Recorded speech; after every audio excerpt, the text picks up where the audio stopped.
भूत भावन भगवान भोलेनाथ जी के चरणों में प्रणाम। अखंड कोटि ब्रह्मांड नायिका आदि शक्ति राजराजेश्वरी भगवती जगदम्बा के चरणों में प्रणाम। कथा में विराजमान समस्त विप्रमंडली संत समान कथा रसिक प्रेमी जन मात्र शक्ति आपके अंतकरण में विराजमान परम ब्रह्म परमात्मा को मेरा नमन। परम ब्रह्म परमात्मा की असीम अनुकंपा से पितरों के आशीर्वाद से श्री लोहनी जी के घर में श्रीमद् भागवत सप्ताह ज्ञान यज्ञ की कथा का आज पारण दिवस उस गोविंद की कृपा से पूर्ण हो गई है। तो अब यहाँ पर से थोड़ा सा 1 घंटे की कथा आरंभ होगी। आप लोगों ने बड़े प्रेम भाव से इतने दिन तक 7 दिन तक के बड़े भक्ति भाव से कथा का श्रवण किया। आपने कल बड़ी सुंदर कथा भगवान की सुंदर लीलाओं की कथा गोपी विरह आपने सुंदर कथा सुनी।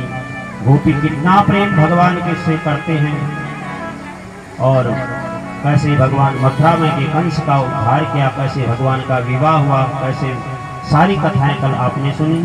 तो आज की कथा प्रारंभ करने से सर्वप्रथम अपने मन जीवा को पवित्र करने के लिए भगवान का पावन नाम बोले, उसके बाद कथा में प्रवेश करते हैं। बोले कृष्ण कन्हैया लाल की जय हो।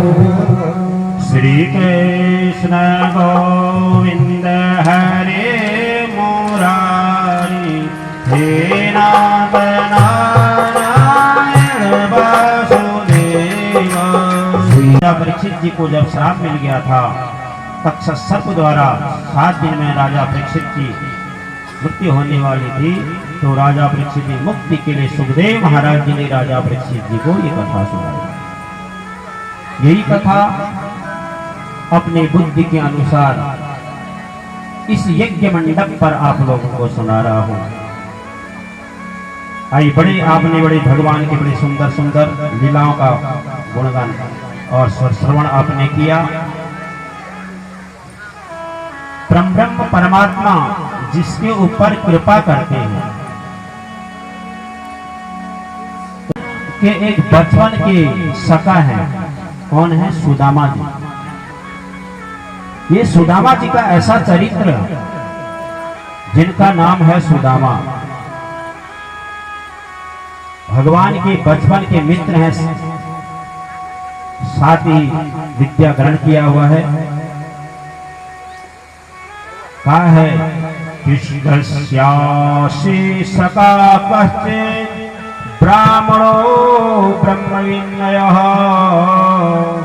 विरक्तेन्द्रियार्थेषु प्रशान्तात्मा जितेन्द्रियः। सुदामा कैसे विरक्त हैं? जिन्होंने सारे इंद्रियां अपनी बस में है सुदामा जी की। तो सुदामा जी की पत्नी का नाम है सुशीला। तो बहुत से लोग सुदामा जी को दलिद्री बोल देते हैं, परंतु भागवत में सुदामा जी को दलिद्री कहीं भी नहीं लिखा है। दलिद्र होना अलग है, गरीब होना अलग है। दलिद्री वह होता है, भगवान कहते मेरे सामने दरिद्री वह है जो होते हुए भी कहता है कि मेरे पास कुछ नहीं है। सब कुछ होने के बाद भी कहता मेरे पास कुछ नहीं है, मेरे पास ये चीज की कमी है, वह दरिद्री। सुदामा जी के पास तो संतोष धन, जो आ जाए उसी में खुश रहते हैं, नहीं आ जाए भगवान का भजन करते हैं। मिल गया भोजन कर लेते, नहीं मिला कितने दिन तक भूखे रहते हैं। सुदामा जी गरीब अलग है, दरिद्री होना अलग है। सुदामा जी गरीब बहुत है, परंतु सुदामा जी कभी किससे भिक्षा नहीं मांगते हैं। ब्राह्मण है, ब्राह्मण का धर्म नहीं है भिक्षा मांगना, जो दान में आ जाए। पत्नी सुशीला ने कहा कि हे पतिदेव महाराज, आप कहते थे कि हमारे एक बचपन के मित्र थे श्री कृष्ण कन्हैया। क्या कभी आपको उस कन्हैया की याद नहीं आती है क्या? सुदामा जी ने कहा, सुशीला, वह कन्हैया जो है मेरा मित्र क्या, मेरा तो लंगोटी यार था। साथ ही विद्यालय में पढ़ते थे, साथ ही खेलते थे, साथ ही जंगल में गुरु के लिए संविदा लेने के लिए जाते थे। आज वह द्वारिकाधीश का राजा है, मैं अपनी कुटिया का राजा हूं। सुशीला बोली, पर कभी आपको उस भगवान कृष्ण से मिलने की चाह नहीं होती क्या? सुदामा जी ने कहा, रे देवी, उस कौन संसार में ऐसा होगा जो भगवान कृष्ण से नहीं मिलना चाहता है? परंतु करूं क्या, जब भी उसकी याद आती है आंखें बंद करता हूं, उसके दर्शन कर लेता हूं। देवी ने कहा, सुशीला ने कहा, तब तो हो गया तुम्हारा कल्याण। जब तक इस शरीर से उस कन्हैया के दर्शन नहीं करोगे, उस द्वारिकाधीश के दर्शन नहीं करोगे, तो सुदामा जी ने कहा, देवी कह तो तुम ठीक रही हो, परंतु देखो किसी मित्र के घर में जब जाते हैं खाली हाथ नहीं जाते। कभी भी हम कोई मित्र के घर में जाते हैं, कभी भी खाली हाथ नहीं जाते, जाना भी नहीं चाहिए। कहा गया कहीं भी मित्र के घर में जाते या पूजा पाठ जहाँ हो रही, भागवत के जहाँ हो रहा, खाली हाथ नहीं आना चाहिए। पुष्प जो भी लाए तब भी अवश्य लाना चाहिए। कहा कि मित्र के घर में खाली हाथ जाते, तुझे पता ही है हमारे घर में तो कुछ है ही नहीं, 5-5 दिन तक भी भूखा रहना पड़ता है। सुशीला ने कहा, आप इसकी चिंता मत करो, आप जाइए, इसकी व्यवस्था मैं अपने आप करूंगी। सुशीला ने क्या किया, 5 घरों में गई, 5 घरों में एक एक मुट्ठी चावल मांग के लाई। अब घर में जैसे एक एक मुट्ठी चावल मांग के लाई, देखा किसमें रखूं। माताओं के पास बुद्धि बहुत तेज होती है। सुशीला ने कहा कि ये तो मेरे पति ऐसे हैं, द्वारकाधीश जी के पास जाएंगे, इनसे पूछेंगे, सुदामा जी आप कैसे हैं? ये कहेंगे, महाराज मेरा जैसा सुखी संसार में कोई नहीं है, मैं बहुत सुखी हूँ। भगवान को कैसे पता चलेगा कि सुदामा के पास कितनी गरीबी है? सुशीला ने एक अंदर से एक ऐसा कपड़ा देखा, 5-6 जगह से फटा था, उसको सिल लिया। उस कपड़े में अब 5 घरों से जो चावल लाई थी, सब वह चावल अलग अलग प्रकार के थे, कोई पीले हैं, कोई मोटे हैं, कोई पतले हैं। जब 5 घरों से चावल आप रखोगे, अलग अलग तो होंगे ना, एक जैसे तो होंगे। रखा, कहा कि देखो मैंने ये कृष्ण भगवान के लिए चावल रखे हैं, ये प्रसाद भेजना आपकी भाभी ने भेजा है। और एक जवाब मेरा और कह देना उस कन्हैया से कि हे कन्हैया, महीने में 2 एकादशी तो आती हैं, सभी एकादशी का व्रत करते हैं, परंतु कन्हैया आपकी हमारे ऊपर इतनी कृपा है कि मेरी तो रोज ही एकादशी होती है। सुदामा जी ने कहा, हे देवी, धन्य हो तुम्हारे लिए, जो ऐसे भगवान के चरणों में, ऐसे नारी के लिए धन्य है जो अपने पति को भगवान के चरणों की ओर ले जाती, भक्ति की ओर ले जाती है। सुदामा जी ने कहा, ठीक है, अवश्य जाऊंगा। सुदामा जी ने उस पोटली को अपनी बगल में दबाया, हाथ में एक छड़ी ली, एक टूटी हुई लोटा हाथ में ले लिया। कहीं रास्ते में प्यास लगी, जल पीऊंगा, पीने के लिए पात्र और कुछ भी नहीं लेंगे। सुदामा जी का शरीर कैसा है? दुबला पतला शरीर है, ये ऐसी धोती पहनी है, पांव में ऐसे चीरे पड़े हुए हैं, विवाही फटी हुई है पांव की। अब पांव में नंगे पांव हैं, सुदामा जी जा रहे हैं। काशी पहुंच गए, प्रयाग पहुंच गए, वृंदावन पहुंच गए। 3 महीने हो गए सुदामा जी को, न खाना न पीना। सुदामा जी ने कहा, रे कन्हैया तू बड़ा दूर रहता है रे, अब तो मैं थक गया हूं। कितनी दूर है तेरी द्वारिका? रास्ते में एक गंगा नदी आ गई। सुदामा जी ने कहा, हो अब इसे कैसे पार किया जाए? इतने में ही एक नाविक आ गया। जोर जोर से नाविक ने कहा, कोई है पार जाने वाला? नाविक ने कहा, पंडित जी कुछ देने के लिए है भी या वैसे बैठ रहे हो? सुदामा जी ने कहा, भैया देने के लिए तो मेरे पास कुछ है नहीं, वैसे पार कर देते हो कर दीजिए। श्रोताओं में आपको परिचय देता हूं, ये नाविक कौन थे? स्वयं भगवान नाविक बन के वहां पर आ गए। नाविक मन ही मन कहा कि आप जैसे को तो मैं वैसे ही पार लगाता हूं, बैठो आओ मैं आपको पार उतार दूंगा। सुदामा जी को नौका में बैठाया। नाविक ने कहा, पंडित जी कहां जा रहे हो? सुदामा जी ने कहा, मैं कृष्णचंद्र भगवान से मिलने के लिए जा रहा हूं द्वारिका में। वह मेरे बचपन के मित्र हैं। नाविक ने कहा, पंडित जी बड़ी बड़ी बातें मत करो। कहां द्वारिकाधीश भगवान कृष्ण और कहां आपकी दशा? वह आपके मित्र हो सकते हैं। सुदामा जी ने कहा कि अरे नाविक भैया तुम क्या जानते हो, तुमने तो जन्म भर नाव चलाई। मेरे कन्हैया ये नहीं देखते हैं कि ये गरीब है, ये सेठ है। मेरे कन्हैया ये पर सुदामा जी बैठे। 3 महीने से चल रहे थे, थकान लगी, घोर निद्रा आ गई सुदामा जी को। अब सुदामा जी को जैसे निद्रा आई, प्रातःकाल ब्रह्म मुहूर्त में जोर जोर से जय श्री कृष्ण आवाज आने लगी। सुदामा जी ने देखा बड़े बड़े महल दिखाई दे रहे हैं, स्वर्ण जड़ित महल हैं, बड़े बड़े सुंदर भवन दिखाई दे रहे हैं। ओहो, सुदामा जी ने कहा, मैं कहीं स्वप्न तो नहीं देख रहा, मैं कहां आ गया हूं? मैं तो एक गंगा के तट पर सोया हुआ था, कहीं मैं स्वप्न तो नहीं देख रहा हूं। आंख मल के देखा, फिर वही जय श्री कृष्णा जय श्री कृष्णा। महाराज ये कौन सी नगरी है?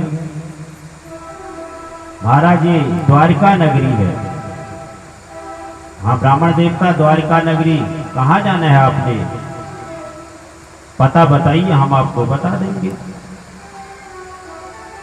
कहा कि कृष्ण चंद्र के वहां जाना है।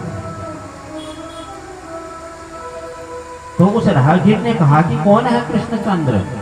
आप अच्छी तरह पता बताइए, कौन सी गली में रहते, कौन से मोहल्ले में रहते हैं, साफ साफ पता बताइए।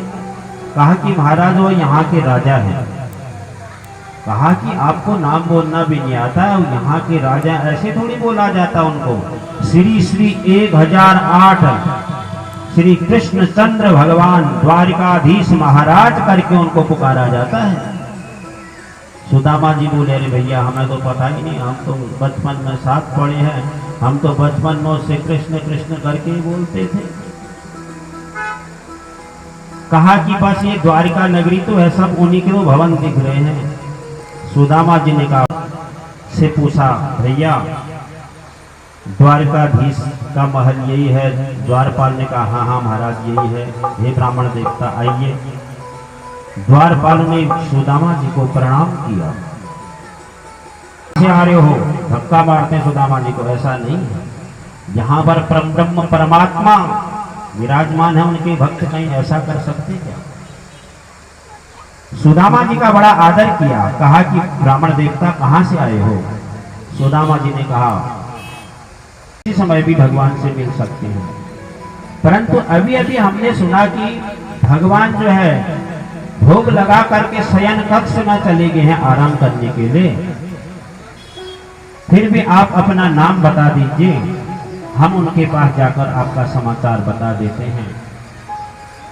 सुदामा जी ने कहा बस आप उनसे इतना ही कह देना कि आपके बचपन के मित्र सुदामा आए हुए हैं। द्वारपाल गए भगवान के पास। भगवान शयन कक्ष में प्रवेश कर ही रहे थे।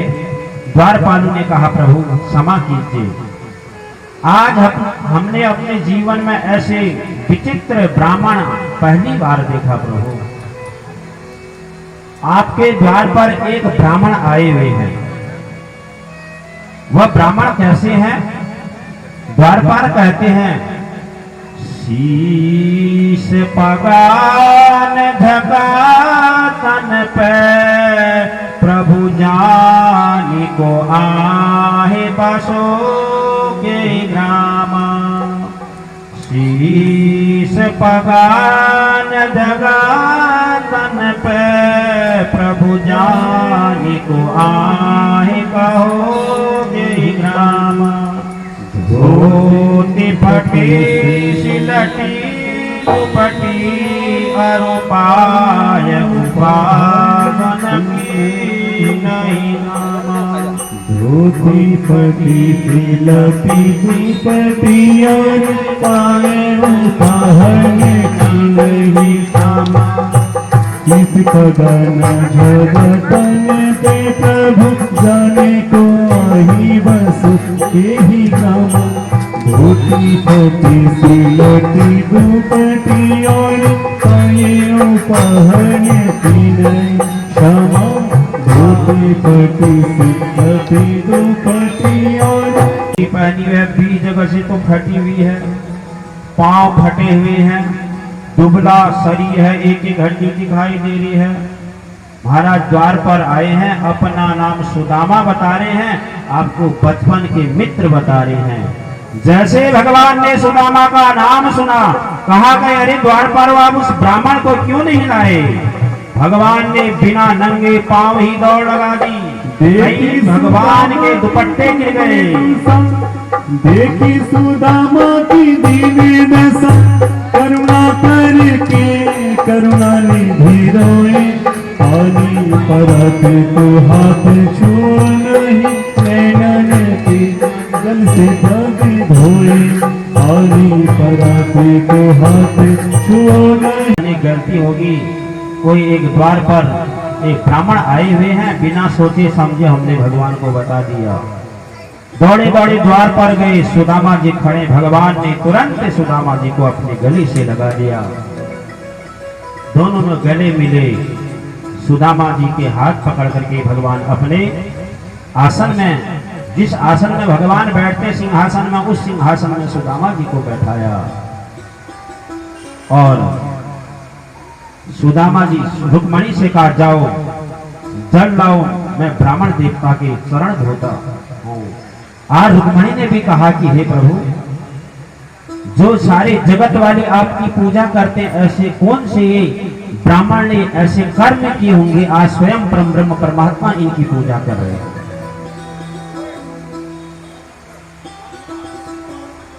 हम जब भी पूजा करते हैं सर्वप्रथम क्या करते हैं? ओम अपवित्र पवित्रो वा सर्वावस्थां गतोपिया यसमरीत पुंडरीकाक्षं शवायाभिन्तरः शुचिः। उस पुंडरीकाक्ष जी का नाम ही लेने से जो भी हमारे पाप हैं सब दूर हो जाते हैं। आज वह ब्रह्म परमात्मा ब्राह्मण के चरण धोने के लिए जल मंगा रहे हैं। रुक्मणी को जल लाने में देर हो गई। भगवान ने देखा सुदामा जी के चरणों में जो कांटे लगे थे, कांटे निकालने लगे, रक्त बहने लगा। सुदामा जी का ऐसा देख करके भगवान रो पड़े। कहा है देखे सुदामा की दीन दशा, करुणा करेंगे करुणा निधि रोए। देखे सुदामा की दीन दशा, करुणा करके करुणा निधि रोए। पानी पराध को हाथ छुयो नहीं, के जल से पग धोए। पानी पराध को हाथ छुयो नहीं, नैनन के जल से पग धोए। अपने नैनों के नेत्र से ऐसी गंगा बहा दी, सुदामा जी के चरण धोरे प्रभु ने। भगवान सुदामा जी ने कहे, अरे कन्हैया तुम ये क्या कर रहे हो? भगवान बोले, अरे सुदामा जी आप चुप रहिए, आज मेरा अहोभाग्य है।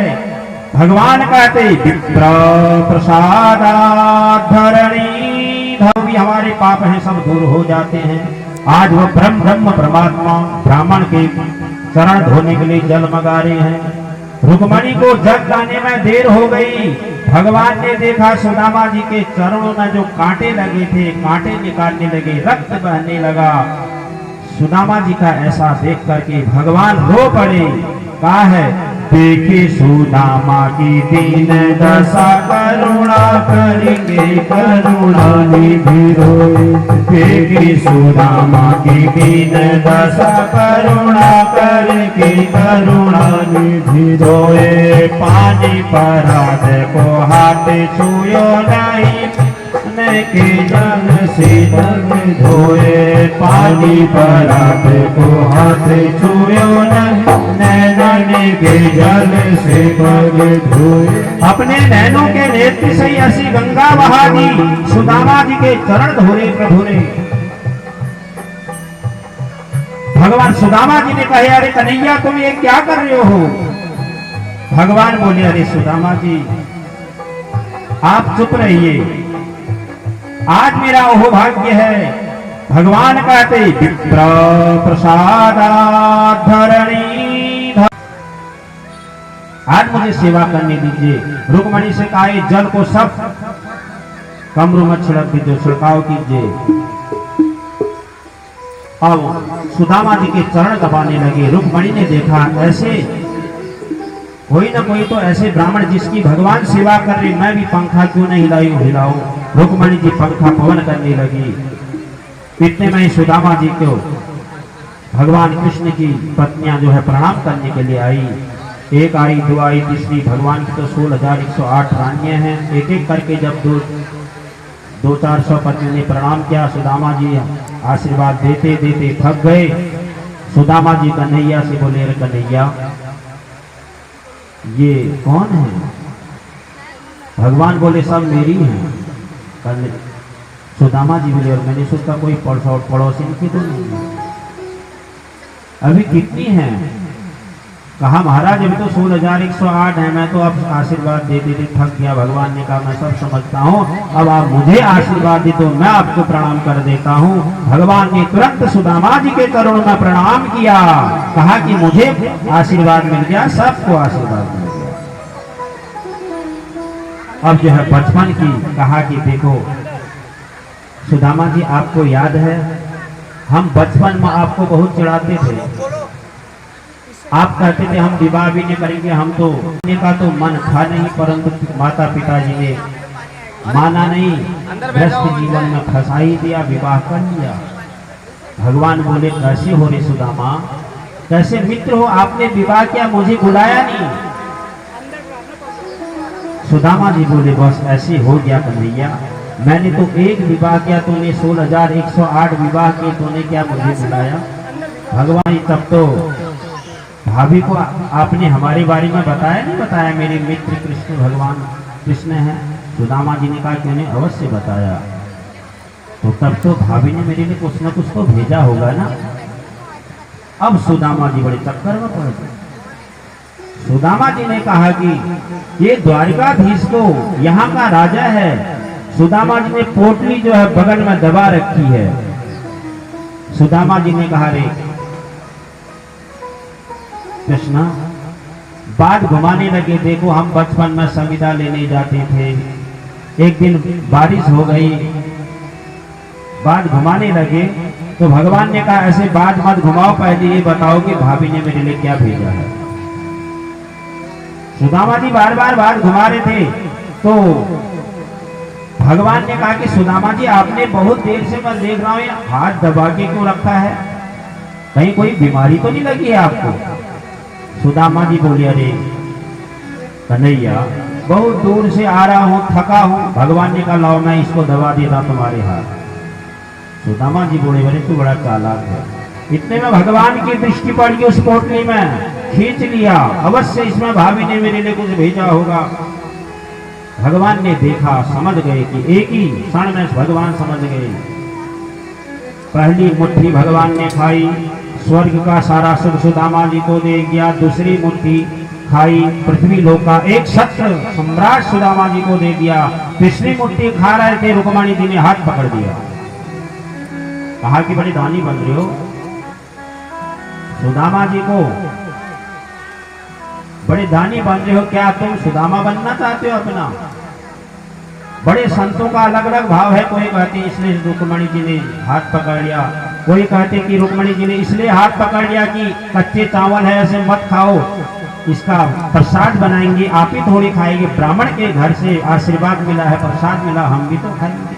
अलग अलग संतों के भाव हैं। सुदामा जी ने कहा कि ठीक तो कह रही हैं देवी, कच्चा है मत खाओ ऐसे। तो श्रोताओं, सुदामा जी भगवान कृष्ण के वहां एक ही रात्रि रहे। जैसे प्रातःकाल हुआ, ब्रह्म मुहूर्त में स्नान किया, संध्या वेला की, सुदामा जी ने कहा कन्हैया अब मैं अपने नगरी को जाता हूँ। भगवान ने ये नहीं कहा ठीक है रुको, कहा कि ठीक है सुदामा जी आप चलिए।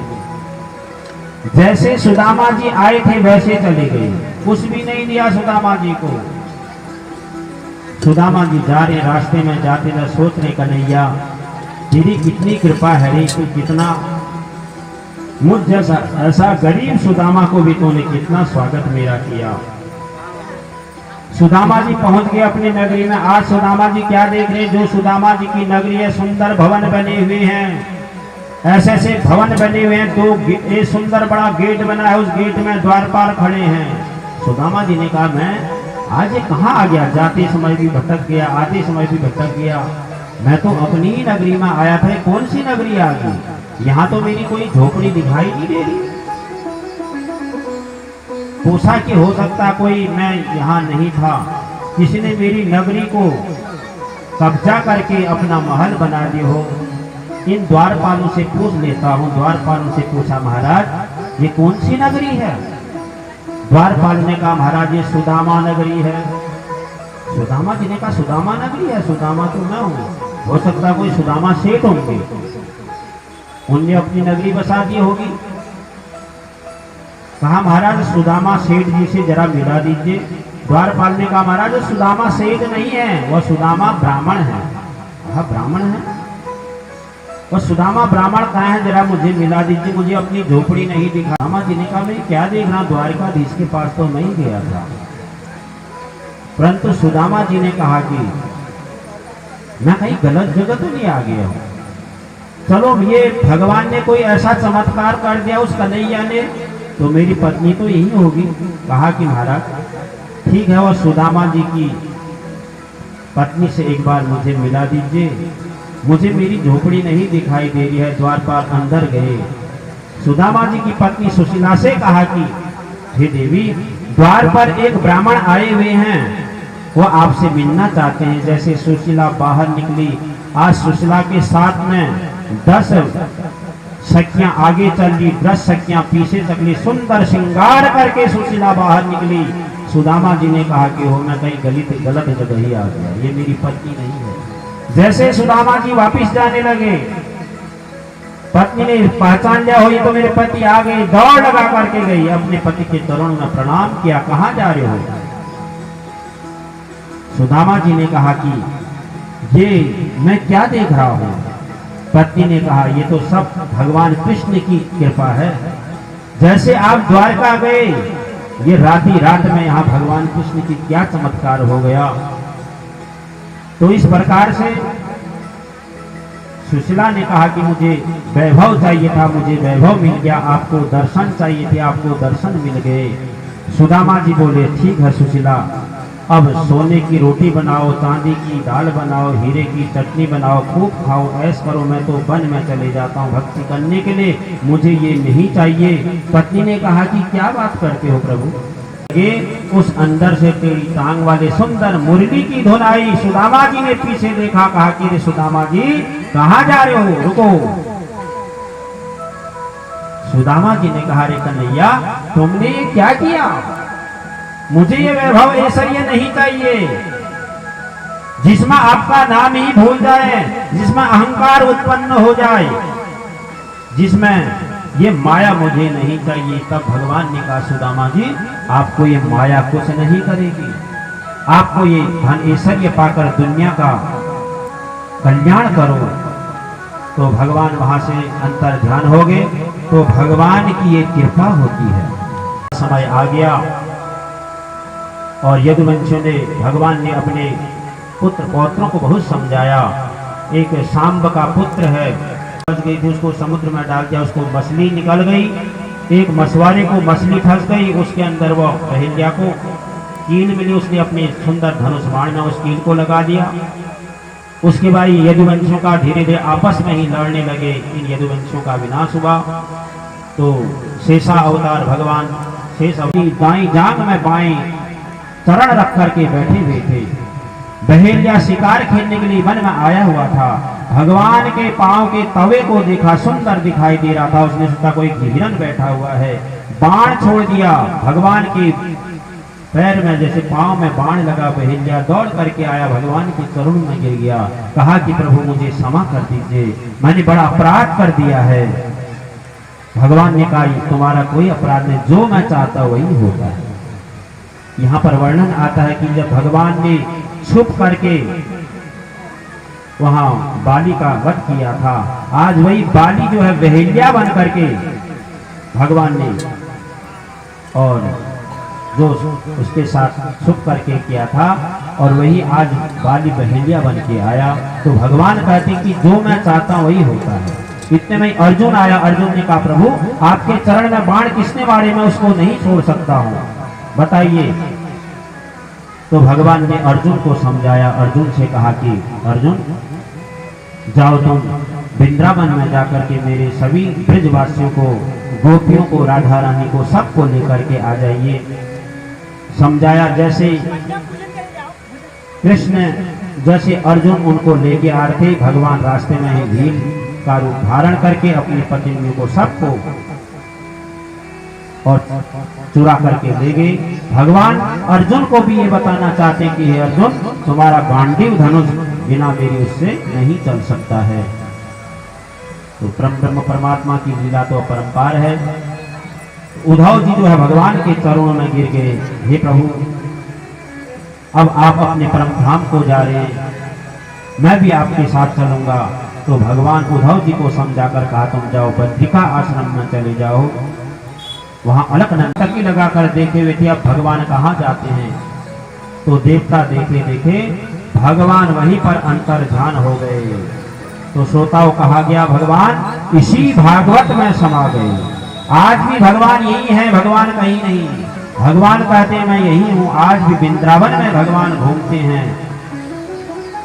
आज भी भगवान जो है उस निधि वन में सुंदर राजलीला करते हैं। परंतु ऐसे भाव हमको चाहिए जो उनके दर्शन आज भी बहुत से संत लोग, भक्त लोग जो हैं उनके दर्शन आज भी करते हैं। तो ब्रह्म परमात्मा कहीं नहीं जाते, वो कहते हैं मैं भक्तों के हृदय में रहता हूँ। तो भगवान भक्तों के हृदय में रहते हैं। तो इसी प्रकार राजा परीक्षित जी जो 7 दिन की कथा सुनी और राजा परीक्षित जी परम मुक्ति को प्राप्त हो गए। जो इस परम श्रीमद् भागवत कथा का श्रवण करते हैं, इसका पान करते हैं, वो परम मुक्ति को प्राप्त हो जाते हैं। तो आप लोग बड़े धन्य के पात्र हैं। बड़े 7 दिनों में आपने मन चित्त लगा करके इस कथा का अमृत पान किया। तो बड़े भाव से आप लोगों ने कथा सुनी। तो यहाँ से उस गोविंद जी से प्रार्थना ये करते हैं आप सदा सुखी रहें। सर्वे भवन्तु सुखिनः, सर्वे सन्तु निरामया, सर्वे भद्राणि पश्यन्तु मां कश्चित् दुःख भाग्। आप सभी लोगों ने बड़े सहयोग से, सभी इष्ट मित्रों ने, सब ने लग करके बड़ा सहयोग से इस लोहनी जी का यज्ञ आपने सफल किया। और मैं यही प्रार्थना करता हूँ आमा से, इस लोहनी जी से भी आपके घर में ऐसे कल्याण कार्य होते रहे। आमा आप हर एक जन्म में ऐसी भक्ति करते रहे, आपको ऐसी भक्ति सदा मिलते रहे आप लोगों को। और इसी प्रकार से अब यहाँ पर आप लोगों ने जो कलश रखे हुए हैं माताओं ने, इस कलश को आप अपने घर में ले जाकर इस जल को जो है अपने अंदर सब छिड़काव कर देना। गोविंद सदा आपके ऊपर सदा कृपा करते रहें। सभी ब्राह्मणों ने और सभी लोगों ने, माताओं ने, सभी इष्ट मित्रों ने विशेष करके सहयोग करके इस यज्ञ को निभाया। विशेष ओम वाङ्मयमूर्तये नमः। ओम वाङ्मयमूर्तये नमः। ओम वाङ्मयमूर्तये नमः। नवग्रहाणां परमेश्वरः फलताम्बूलपत्रकाया पूजाया साधुगुणापि द्रव्यदक्षिणां समर्पयामि संकल्पः। ओम विष्णुर्विष्णुर्विष्णुः पूर्वोच्चारितयं ग्रहगुणगण विशेषण विशिष्टायाम् अस्मिन् शुभक्षणे भारद्वाजगोत्रोत्पन्नस्य दृष्टिगायुक्ता नाम्नि मुक्तिं दीर्घाय फलावाप्ते कनिष्ठ दाता मकर यजमानस्य ग्रहमण्डल मध्ये समस्त पितृबाधा दोषनाथ पितॄणां वैकुंठ लोक प्राप्ति कामनया सद्गति प्राप्त्यर्थम्